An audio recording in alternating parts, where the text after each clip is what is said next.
Hi Tamilians, welcome to pharma Thamizhachi YouTube channel. இன்றைக்கி என்ன பார்க்க போகிறோம்னா, பிஃபார்ம் 6th செமஸ்டரில் இருக்கக்கூடிய ஹெர்பல் டெக்னாலஜி பற்றி தான் நம்ம இன்றைக்கி பார்க்க போகிறோம். தென் ஹெர்பல் டெக்னாலஜியில் யூனிட் 4 பற்றி பார்க்க போகிறோம். அதில் என்ன டாபிக் பார்க்க போகிறோம்னா, patenting and regulatory requirements of natural products. ஒரு நேச்சுரல் ப்ராடக்ட்ஸ், அந்த ஹெர்பல் ப்ராடக்ட்ஸ், அதை வந்து நம்ம பேட்டன்டிங் வந்து எதுக்காக வாங்கணும், ஏன் வாங்கணும் அப்படிங்கிறத பற்றி ஃபுல்லாக பார்ப்போம். பேட்டன்டிங்னா என்னென்னு பார்ப்போம். தென் அதுக்கப்புறம் ரெகுலேட்டரி ரெக்யர்மெண்ட்ஸ், அதை பராமரிக்கிறதுக்காக என்னென்ன ரெக்யர்மெண்ட்ஸ்லாம் இருக்குது அப்படிங்கிறத பற்றி பார்க்கலாம் வாங்க. ஆல்ரெடி பார்த்திங்கன்னா ஃபார்மசூட்டிக்கல் ஜூடிஸ் ப்ராடக்ட்ஸில் அலோபதி மெடிசின்ஸ்க்கு பேட்டன்டிங் வாங்குறத பற்றி பார்த்துருப்போம். பேட்டன்னா என்ன, காப்பி ரைட்ஸ், இந்த இன்டெலெக்சுவல் ப்ராப்பர்ட்டி ரைட்ஸ்லாம் நம்ம பார்த்துருப்போம். இப்போது நேச்சுரல் ப்ராடக்ட்ஸ்க்காக எதனால் பேட்டன்டிங் வாங்குகிறோம் அப்படிங்கிறத பற்றி பார்க்கலாம். ஃபஸ்ட்டு இன்டெலெக்சுவல் ப்ராப்பர்ட்டி ரைட்ஸ் அப்படின்னா என்னென்னா, இது வந்து ஒரு இனோவேட்டர்ஸ், இன்வென்டர்ஸ், தென் ரிசர்ச்சர்ஸ்க்காக கொடுக்கக்கூடிய ஒரு ரைட்ஸ். அதாவது நீயா ஒன்று சொந்தமாக ஒரு க்ரியேட்டிவிட்டிவாக யோசிக்கிற, தென் அதை வந்து இனோவேட்டிவாக செய்கிறப்ப அதை வந்து இன்னொருத்தன் காப்பி அடித்து அவனோட திங்ஸ்ன்னு சொல்லிடக்கூடாது அப்படிங்கிற ஒரு காரணத்துக்காக இன்டெலெக்சுவல் ப்ராப்பர்ட்டி ரைட்ஸ் அப்படிங்கிற ஒன்று கொண்டு வந்திருக்காங்க. ஃபஸ்ட் அது வந்து 17 to 20 years நம்மளுக்கு அந்த ரைட்ஸ் வந்து நம்மளுக்கு இருக்கும். இன்டெலெக்சுவல் ப்ராப்பர்ட்டி ரைட்ஸ் கீழே தான் பார்த்திங்கன்னா patent, copyrights, trademarks, industrial designs, trade secrets எல்லாமே நம்மளுக்கு வரும். இப்போது இது வந்து இன்டெலெக்சுவல் ப்ராப்பர்ட்டி ரைட்ஸ் யார் ஃபஸ்ட்டு இது பண்ணாங்கன்னு பார்த்தீங்கன்னா, வேர்ல்டு இன்டெலெக்சுவல் ப்ராப்பர்ட்டி ஆர்கனைசேஷன் தான் ஃபஸ்ட்டு இன்டெலெக்சுவல் ப்ராப்பர்ட்டி ரைட்ஸ் அப்படிங்கிறத வந்து இம்ப்ளிமெண்ட் பண்ணாங்க. இதில் தான் பார்த்திங்கன்னா பேட்டன் அப்படிங்கிற ஒரு இது வரும். அதாவது ஒரு இப்போ நம்ம யோசிக்கிற ஒரு ஐடியாஸ்க்கு, தென் இல்லைன்னா நம்ம பண்ணி வச்சுருக்க ஒரு ரிசர்ச் ஓரியன்டான ப்ராடக்ட்டுக்கு வந்து ஒரு ரெகனைசேஷன் வாங்குகிறோம், அத்தாரைசேஷன் மாதிரி. தென் வேறு யாருமே அதை காப்பிரைட் பண்ணி அவங்களோட திங்ஸ்ன்னு சொல்லிடக்கூடாதுங்கிறதுக்காக ஒரு டாக்குமெண்டேஷன் ப்ராப்பர்ட்டி வாங்குறது தான் வந்து நம்ம பேட்டன் அப்படின்னு சொல்லுவோம். பேட்டன் வாங்குறவங்க இன்வென்டர்ஸ், பேட்டன்டி இல்லைன்னா பேட்டன்டீஸ் அப்படின்னு வந்து நம்ம சொல்லுவோம். இதில் மோனோபாலி ரைட்ஸ் அப்படின்னு சொல்லுவாங்க. அதாவது பேட்டன்ங்கிறத வந்து இப்போ வந்து இந்தியன் ஃபார்மகோபியாவை மோனோபாலி அப்படின்னு சொல்லுவாங்க. நிறையா இது இருக்கக்கூடிய இந்த சொசைட்டியில் நம்மளுக்கு தனித்துவமாக இருக்கிறது தான் மோனோபாலி ரைட்ஸ் அப்படின்னு சொல்லுவோம். இந்த பேட்டன் வாங்குறதுக்கு நம்ம பண்ணியிருக்க ரிசர்ச்சோ இல்லை இன்வென்ஷனோ அது வந்து மோனோபாலி ரைட்ஸாக இருக்கும். அதுக்கு வந்து ஒரு லிமிட்டட் பீரியட் ஆஃப் டைம் வந்து கன்சிடர் பண்ணுவாங்க. இந்த ஒரு 20 years, அதாவது 14 to 20 years வந்து டிபெண்ட்ஸ் அப்பான் அந்த ப்ராடக்ட்ஸை பொறுத்து பேட்டன்டிங் வந்து ஆர்கனைசேஷன் பண்ணுவாங்க. இது ஃபஸ்ட்டு பார்த்திங்கன்னா ஹிஸ்ட்ரி பகுதியில் பார்க்கலாம்.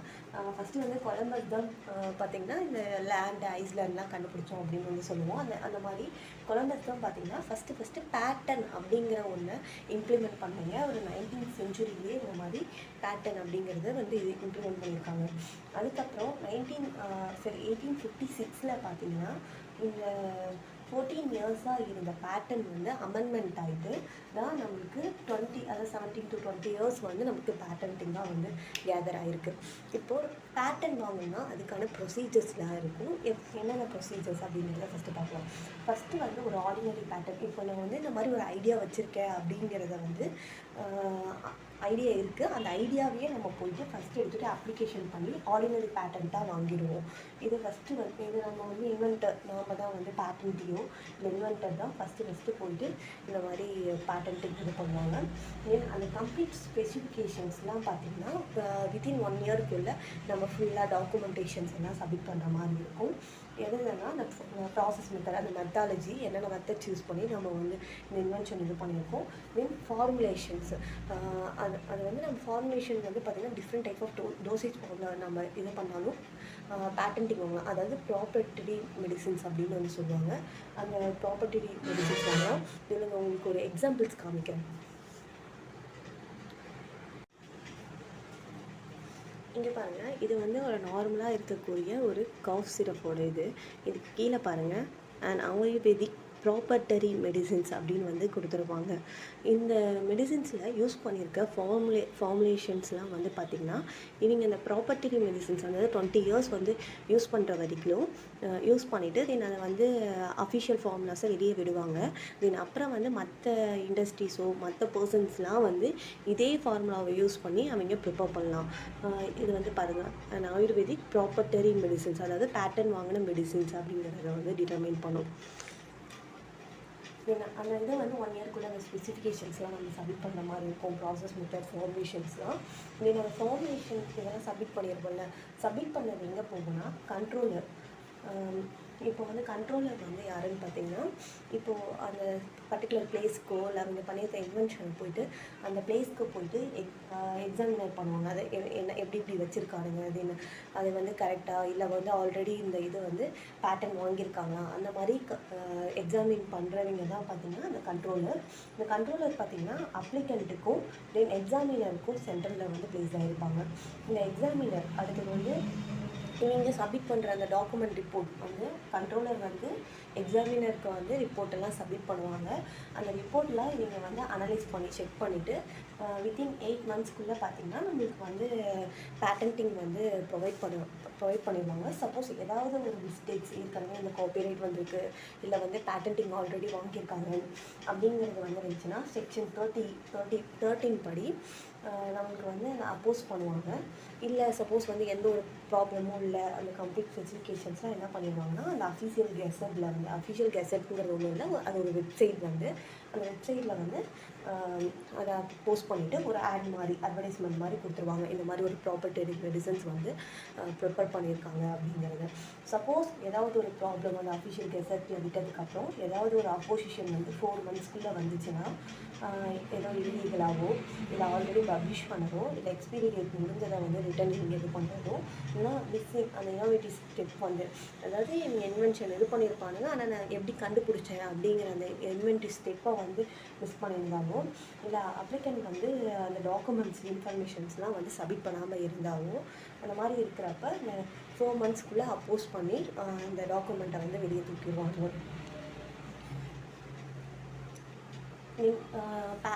பேட்டன்ட் வந்து எத்தனை டைப் ஆஃப் பேட்டன்ட் இருக்குதுன்னு பார்த்தீங்கன்னா utility pattern, design pattern and plan pattern அப்படிங்கிற 3 டைப் ஆஃப் பேட்டன்ட் வந்து இருக்குது. இந்த பேட்டர்ன் அப்படிங்கிறது பார்த்திங்கன்னா லட்டின் வேர்டில் வந்து பேட்டன்ட்ரி அப்படிங்கிறது சொல்லுவாங்க. அப்படின்னா ஓப்பன் லெட்டர். இது ஒரு லீகல் டாக்குமெண்ட். பேட்டன் ஆக்ட் வந்து எப்போ கொண்டு வந்தாங்கன்னு பார்த்தீங்கன்னா 1970 வந்து கொண்டு வந்தாங்க. அது வந்து ஒரு எக்ஸ்க்ளூசிவ் ரைட்ஸ் அப்படின்னு சொல்கிறாங்க. இப்போது ஒரு பேட்டன் வாங்கணுமோ அதுக்கான கண்டிஷன்ஸ்லாம் என்னென்னு பார்த்தீங்கன்னா நாவல்ட்டி, அதாவது அது தனித்துவமாக இருக்கணும். இன்வென்டிவ் ஸ்டெப் இருக்கணும், அதாவது நீங்கள் எப்படி கண்டுபிடிச்சிங்க அப்படின்னு சொல்லி இன்வென்டிவ் ஸ்டெப் இருக்கணும். இண்டஸ்ட்ரியில் அப்ளை பண்ணுற மாதிரி இருக்கணும். அதாவது ஒரு இன்வென்ஷன் வந்து கண்டுபிடிச்சிருக்காங்க, அது வந்து வேறு யாருக்கும் யூஸ் ஆகலை, அது இண்டஸ்ட்ரி ஓரியன்டாக அப்ளிகபிளாக இல்லைன்னா அது வேஸ்ட்டு. அந்த மாதிரி இண்டஸ்ட்ரியில் வந்து அப்ளிகபிளாக இருக்க மாதிரி இருக்கணும். யாருக்கு இந்த பேட்டன் வந்து ரைட்ஸ் இருக்குன்னா பேட்டன்டி, அதாவது ஒரு பர்சன்ஸ் வந்து மெயினாக இருப்பாங்க, அவங்க கூட வந்து சப்போர்ட்டிவாக இருப்பாங்க பார்த்தீங்களா, அவங்கள கோ பேட்டன்டின்னு சொல்லுவாங்க. இவங்க வந்து பேட்டன்டி. சேம் ரைட்ஸ் வந்து 2 பேர்த்துக்குமே ஈக்குவலாக இருக்கும். இவங்க 2 பேருமே வந்து அக்ரிமெண்ட் மாதிரி இது பண்ணி வச்சுப்பாங்க.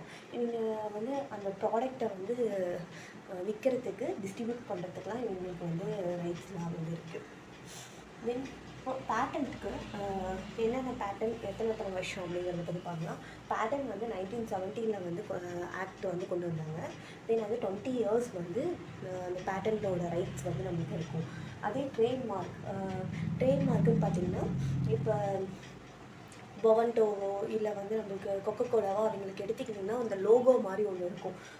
இப்போ இந்த மாதிரி லோகோ அந்த மாதிரி இருக்கிறது தான் வந்து ட்ரேட்மார்க் அப்படின்னு சொல்லுவாங்க. இப்போ அப்போலோ வச்சுருந்தா அந்த மாதிரி இருக்குல்ல, அந்த ட்ரேட்மார்க் வந்து பார்த்திங்கன்னா 1999 கொண்டு வந்தாங்க. 10 இயர்ஸ் வந்து அந்த ட்ரேட்மார்க்குக்கு வந்து வேலிடிட்டி. காப்பி ரைட்ஸு, இப்போ புக்ஸ்லாம் வந்து எழுதுறாங்க, நாவல்ட்டி, இப்போ வந்து ஆர்டிகல்ஸ் எழுதுறது, ரிசர்ச் பேப்பர் எழுதுறது, இதெல்லாம் வந்து காப்பி ரைட் பண்ணி போடக்கூடாது அப்படிங்கிறதுக்காக 1977 இந்த ஆக்ட் கொண்டு வந்திருக்காங்க. இது 60 இயர்ஸ்க்கான வந்து பேட்டன் ரைட்டோட வேலிடிட்டி இருக்குது. தென் இண்டஸ்ட்ரியல் டிசைன்ஸ்னு பார்த்திங்கன்னா ஒவ்வொரு கம்பெனிக்கும் ஒவ்வொரு மாதிரி பர்டிகுலர் இது வச்சுருப்பாங்க. இப்போ வந்து ஹிமாலயன் ப்ராடக்ட்ஸ்னால் அதுக்கான இது வந்து அவங்க ஃபுல் அண்ட் ஃபுல் வந்து அந்த கலர் ஓரியன்டேஷன்லேருந்து தென் ட்ரெயின் பாக்ஸு தென் அவங்க பண்ணுற எல்லா ப்ராடக்ட்ஸ்க்குமே சிமிலரான ஒரு கனெக்ஷன்ஸ் இருக்கும். அதாவது இண்டஸ்ட்ரியல் டிசைன்ஸ் வந்து வச்சுருப்பாங்க. இது 2000 கொண்டு வந்தாங்க அந்த ஆக்ட்டு. தென் 10 இயர்ஸ்க்கான வேலிடிட்டி வந்து இதுக்கு இருக்குது. தென் ஜியோகிராஃபிக்கல் பேட்டர்ன், பிளான் பேட்டர்ன்ஸு நிறைய டைப் ஆஃப் பேட்டர்ன்ஸ் வந்து இருக்குது. இப்போ நம்ம வந்து பேட்டர்ன் பற்றி ஃபுல்லாகவே பார்த்துருப்போம். நம்ம சிலபஸில் பார்த்திங்கன்னா இதுக்கான டேர்ம்ஸ் மட்டும்தான் டிஃபைன் பண்ண சொல்கிறாங்க. அதாவது definition of the terms, patent, intellectual property rights. உங்களுக்கு கொஷின் இது சிலபஸ் காமிக்கிறேன். டெஃபினிஷன் ஆஃப் டேர்ம்ஸ், அதாவது பேட்டர்னோடது, இன்டெலெக்சுவல் ப்ராப்பர்ட்டி ரைட்ஸ்னால் என்ன, ஃபார்மர்ஸ் ரைட்ஸ்னால் என்ன, ப்ரீடர்ஸ் ரைட்ஸ்னால் என்ன, பயோ ப்ராஸ்பெக்டிங்னா என்ன, பயோ பைரசினா என்னன்னு கேட்டிருக்காங்க. எதுக்காக உங்களுக்கு இவ்வளோ இது சொல்லியிருக்கேன்னா, நீங்கள் உங்களுக்கு ஆக்சுவலாக நிறையா பேருக்கு வந்து இந்த இன்வென்ஷன் பண்ணுறதுக்கு நிறைய ஐடியாஸ்லாம் வந்து இருக்கும். அந்த மாதிரி இருக்க ஐடியாஸ் வந்து நீங்கள் இம்ப்ளிமெண்ட் பண்ணணுன்னா இந்த இதை வச்சு பண்ணிக்கலாம். ஒரு பர்டிகுலர் நாலேஜபிளுக்காக தான் இதை வந்து நிறைய எக்ஸ்பிளைன் பண்ணியிருக்கேன். நீங்கள் வந்து பேட்டர்ன்னா என்னன்னு தெரிஞ்சுக்கிட்டா போதும் எக்ஸாம் பாயிண்ட் ஆஃப் வியூவில். தென் இன்டெலெக்சுவல் ப்ராப்பர்ட்டி ரைட்ஸ்னால் என்னன்னு தெரிஞ்சுக்கிட்டா போதும். நெக்ஸ்ட் வீடியோவில் regulatory requirements of natural products பற்றி பார்க்க போகிறோம். அதாவது farmers rights, breeders rights, then bioprospecting and biopiracy பற்றி.